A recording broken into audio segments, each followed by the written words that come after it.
प्रत्येकाच्या आयुष्यात एक वळण असं येतं जेव्हा पालक आणि मुलांमध्ये भूमिकांची अदलाबदल होऊ लागते. तुम्ही दशकं मुलांच्या संगोपनात घालवली, त्यांना सांभाळले, त्यांना योग्य मार्ग दाखवला, आपल्या स्वप्नांना बाजूला ठेवून त्यांच्यासाठी बलिदान दिले. पण मग एक दिवस तुम्हाला जाणवते की काहीतरी बदललं आहे. कदाचित आता ते तुमच्या बोलण्याकडे दुर्लक्ष करतात, कदाचित ते तुमच्या मताला महत्त्व देत नाहीत, किंवा कदाचित ते आता तुमच्याशी अशा प्रकारे बोलतात जसे की तुम्ही काही ओझे आहात. आणि हे खूप दुःख देणारं असतं. जर तुमची मुले तुम्हाला त्या सन्मानाने पाहत नाहीत, ज्याचे तुम्ही हकदार आहात, तर ते या गोष्टीचा तुम्हाला त्रास होऊ शकतो, राग देखील येऊ शकतो. तुम्ही कदाचित त्यांना आठवण करून द्यायची इच्छा ठेवता की तुम्ही त्यांच्यासाठी काय काय केलं आहे. ते सर्व्हिस वर्ष जेव्हा तुम्ही नेहमी त्यांना प्रथम स्थान दिले. पण सत्य हे आहे की रागाने काही बदलणार नाही. उलट रागाने गोष्टी आणखी बिघडतात. त्याच्याऐवजी एक दुसरा मार्ग आहे. असा मार्ग ज्यायोगे तुम्ही वादविवाद न करता, नाराजी न करता आणि भांडण न करता पुन्हा मान सन्मान प्राप्त करू शकता. आज मी तुमच्यासोबत 6 असे मार्ग शेअर करणार आहे, जे तुम्ही स्वीकारू शकता. जेव्हा मुले तुमची किंमत करत नाही, सन्मान देत नाहीत. हे बदल छोटे वाटू शकतात, पण त्याचा प्रभाव खूप खोल असतो. काही गोष्टी तुम्हाला आश्चर्यचकित करू शकतात. पण जर तुम्ही शेवटपर्यंत माझ्यासोबत राहिलात, तर तुम्ही नक्की जाणून घ्याल की तक्रार न करता देखील तुम्ही पुन्हा तुमच्या मुलांच्या नजरेत सन्मानित आणि मौल्यवान स्थान मिळवू शकता. तर चला सुरू करूया. पहिला मार्ग. मित्रांनो, मुलांच्या स्वीकृतीच्या मागे धावणे थांबवा. म्हणजेच मुलांनी आपल्यासमोर ठेवलेल्या प्रत्येक परिस्थितीला स्वीकारणे. वय वाढत असताना पालक जे सर्वात मोठी चूक करतात ते म्हणजे ते आपल्या मुलांना खुश करण्यासाठी स्वतःला विसरून जातात. कदाचित तुम्ही देखील स्वतःला असे करताना पाहिले असेल. तुम्ही प्रत्येक वेळी त्यांच्या मर्जीप्रमाणे स्वतःला बदलता, ओ म्हणता, तेव्हा पण जेव्हा मन नाही म्हणतं. तुमचं आरोग्य आणि गरजांना त्यांच्यापुढे कमी प्राधान्य देता. फक्त या आशेने की कदाचित असे केल्याने ते तुम्हाला अधिक स्वीकारतील, अधिक समजून घेतील. पण मित्रांनो, कटू सत्य हे आहे जिथे की तुम्ही त्यांच्या मागे धावता, जिथे की ते तुमचा सन्मान कमी करू लागतात. सन्मान आत्मबलिदानाने मिळत नाही. सन्मान आत्मसन्मानाने मिळतो. जर तुम्ही प्रत्येक वेळी झुकता, प्रत्येक वेळी गप्प बसता, तर तुम्ही त्यांना हेच शिकवत आहात की तुमच्या भावना कमी महत्त्वाच्या आहेत. आणि जेव्हा ही धारणा तयार होते, तेव्हा त्यांना तुमच्याकडे दुर्लक्ष करणं सोपं वाटतं. मी एका महिलेला ओळखते, लताबाई, ज्या त्यांच्या काळात खूप सशक्त आणि स्वावलंबी होत्या. पण जसजशा त्या वृद्ध झाल्या, त्यांनी त्यांच्या मुलांना प्रत्येक निर्णयाचे नियंत्रण देऊन टाकले. त्यांनी त्यांची दिनचर्या त्यांच्या गरजेनुसार बदलत स्वतःचे मत ठेवत नसत. इथपर्यंत की जेव्हा त्यांच्याशी वाईट वागणूक केली जात होती, तेव्हाही त्यांनी एकदा मला सांगितले, माझी फक्त हीच इच्छा आहे की कुटुंब एकत्रितपणे राहावे. पण झालं काय? त्यांच्या मुलांना त्यांची किंमत राहिली नाही. त्यांना वाटत होते की आई प्रत्येक वेळी माफ करेल, प्रत्येक गोष्ट मान्य करेल, काही बोलणार नाही. लताबाई विचार करत होत्या की त्या शांतता टिकवून ठेवत आहेत, पण प्रत्यक्षात त्या हळूहळू स्वतःचा आवाज गमावत होत्या. जर तुमची मुले तुमचा सन्मान करत नाहीत, तर पहिला टप्पा हा नाही की तुम्ही जोरात मागणी करा, तर हा आहे की तुम्ही स्वतःला दाखवा की तुम्हाला त्यांच्या स्वीकृतीची गरज नाही. सीमारेषा ठरवा. गरज पडल्यास नाही म्हणायला शिका. स्वतःचे मत स्पष्टपणे मांडा, अगदी त्यांना ते आवडले नाही तरीही. कारण ज्या दिवशी तुम्ही स्वतःचा सन्मान करायला सुरुवात कराल, त्याच दिवशी ते तुम्हाला वेगळ्या नजरेने पाहायला लागतील आणि हळूहळू तोच सन्मान परत येईल.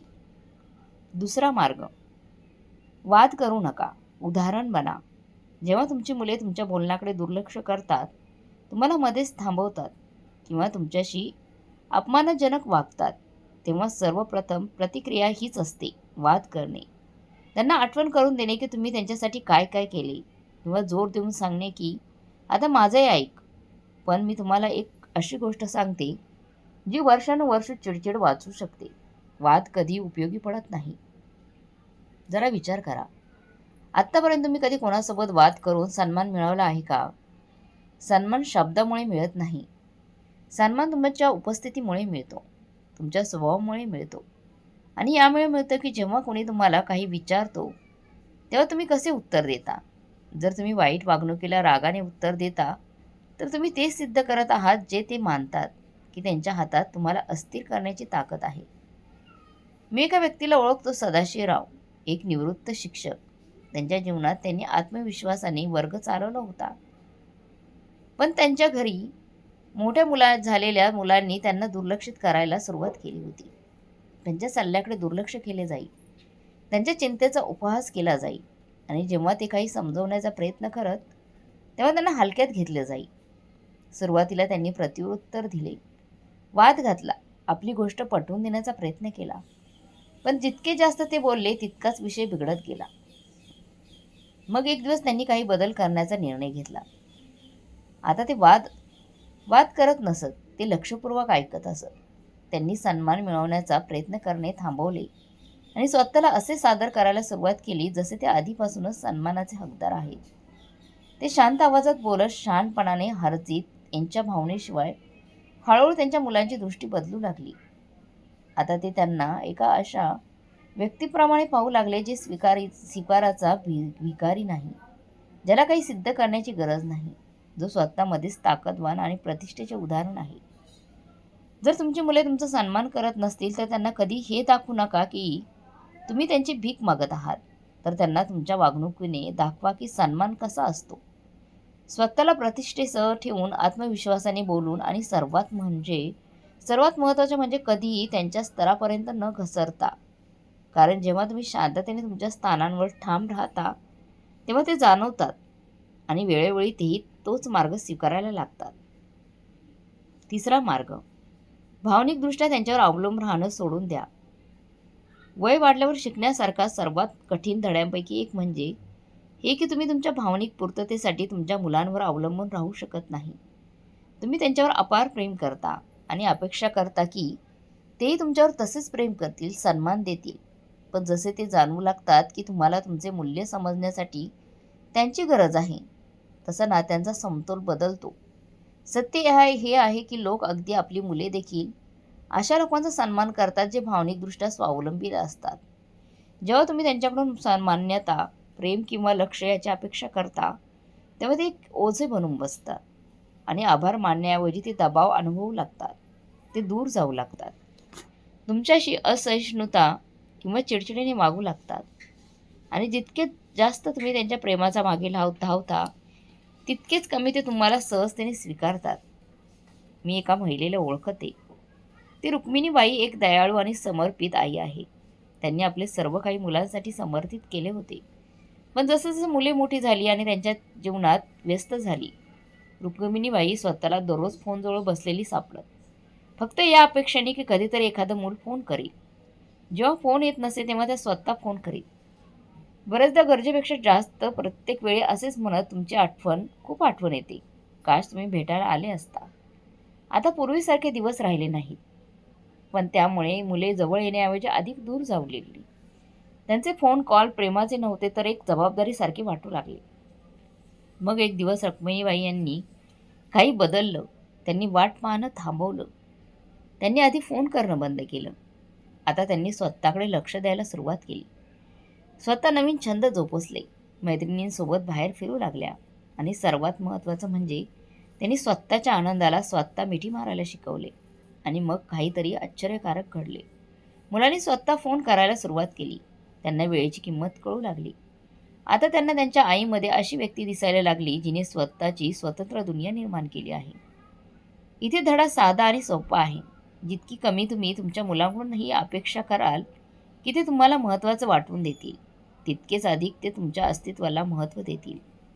जेव्हा तुम्ही त्यांना हे दाखवता की तुम्ही एकटेही ठामपणे उभे राहू शकता, तेव्हा ते तुमचा सन्मान केवळ कर्तव्यासाठी नाही तर खरी प्रशंसा म्हणून करायला लागतात. चौथा मार्ग, सीमा ठरवा आणि त्यांचे पालन करा. मुले पालकांचा सन्मान करणं सोडतात त्याचे एक मोठं कारण म्हणजे पालक त्यांना तसे करू देतात. जर तुम्ही तुमच्या मुलांना ही परवानगी देता की ते तुमच्याशी अपमानास्पद पद्धतीने बोलतील, तुमच्या बोलण्याकडे दुर्लक्ष करतील किंवा हे जाणून देतील की तुमचा वेळ आणि तुमच्या भावना महत्त्वाच्या नाहीत, तर ते पुन्हा पुन्हा असेच करतील.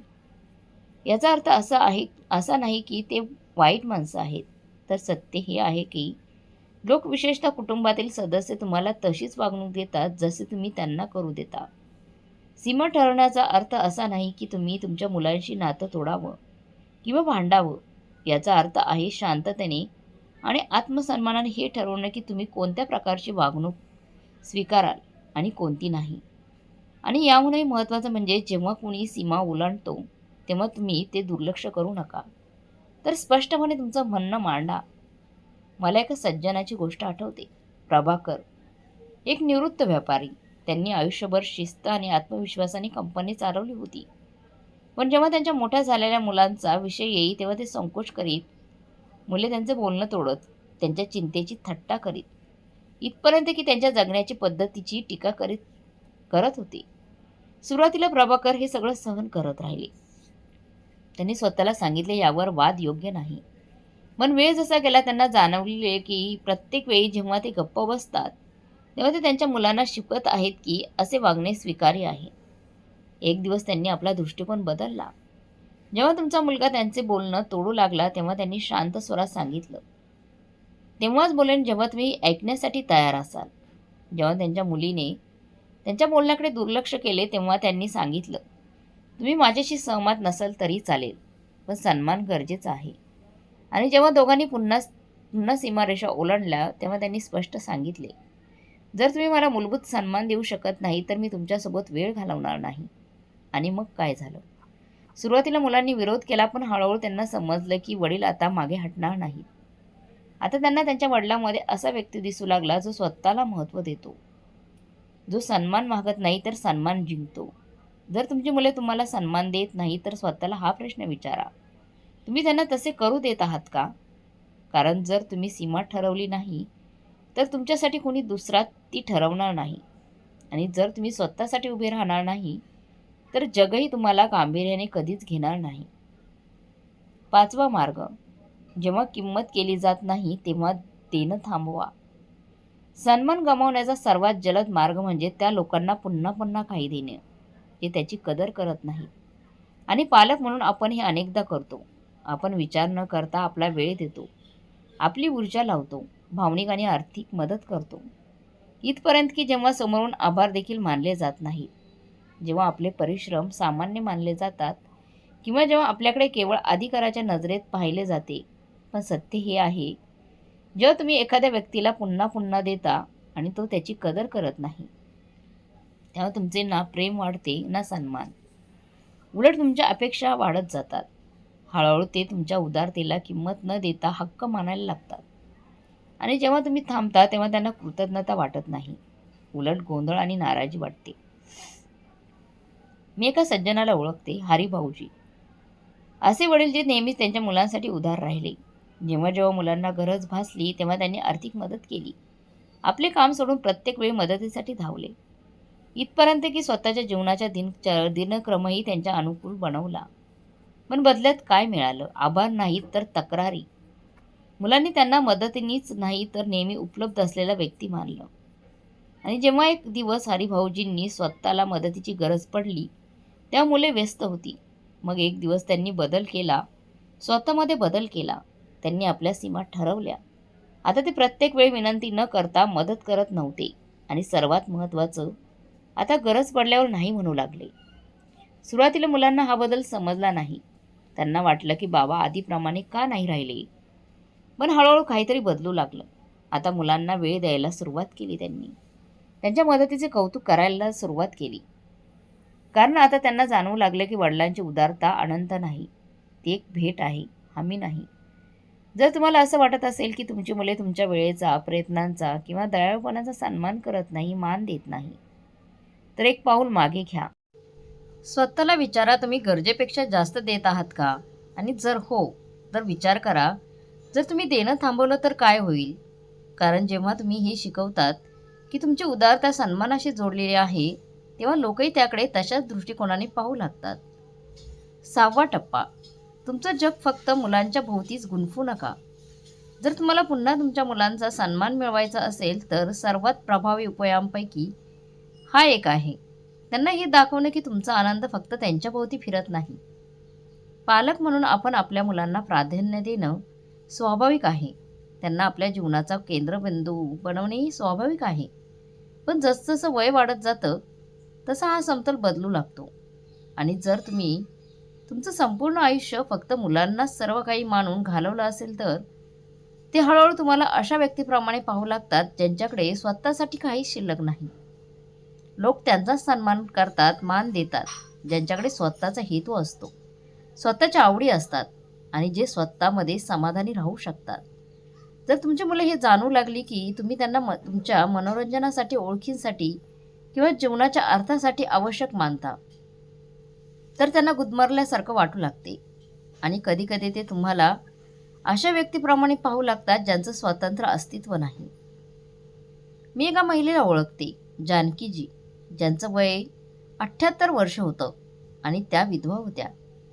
पतीच्या निधनानंतर त्यांनी आपली सगळी ऊर्जा मुलांमध्ये गुंतवली. सतत त्यांना फोन करणं, न विचारता सल्ला देणं आणि ही अपेक्षा ठेवणं की मुले ते रिकामापणा भरून काढतील, जो पतीच्या जाण्यामुळे झाला होता. पण त्यामुळे मुले जवळ येण्याऐवजी आणखी दूर जाऊ लागली. भेटी कमी झाल्या, फोनवरील संभाषणं लहान झाली आणि जानकीजींना अधिकपेक्षा अधिक एकटं वाटू लागलं. मग त्यांनी एक निर्णय घेतला.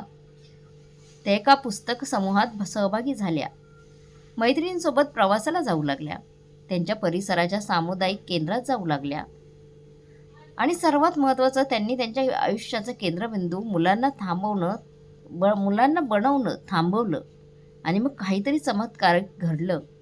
मुले स्वतःहून त्यांच्याशी संपर्क साधू लागली, जाणून घ्यायला लागली की आई काय करते नक्की. त्यांना त्यांची स्वावलंबनशीलता प्रेरणादायी वाटू लागली. त्यांनी त्यांच्याकडे पुन्हा सन्मानाने, मानाने पाहायला सुरुवात केली. जर तुम्हाला वाटत असेल की तुमची मुले तुमचा सन्मान करत नाही, तर स्वतःला हा प्रश्न विचारा. ते तुम्हाला एका संपूर्ण उद्दिष्टपूर्ण जीवन जगणाऱ्या व्यक्तीप्रमाणे पाहतात का, की फक्त त्यांच्या लक्ष्याची वाट पाहणाऱ्या व्यक्तीप्रमाणे? कारण जेव्हा तुम्ही त्यांना दाखवता की तुम्ही फक्त जिवंत नाही आहात, तर तुम्ही पूर्ण आयुष्य जगत आहात, तेव्हा तेही तुम्हाला संपूर्णपणे वेगळ्या नजरेने पाहायला लागतात. आपल्या मुलांकडून सन्मान जबरदस्तीने मिळवता येत नाही. सन्मान मिळवतो तो ध्येय दाखवून, तुम्ही कोण आहात, तुम्ही कसे जगता आणि तुम्ही काय सहन करताय. जर तुमची मुले आता कमी काळजी घेतात किंवा कमी लक्ष देतात किंवा कमी सन्मान दाखवतात, तर तुमची ऊर्जा रागात वाया घालवू नका. त्याऐवजी तुमचा दृष्टिकोन बदला. त्यांच्या स्वीकृतीच्या मागे धावणे थांबवा.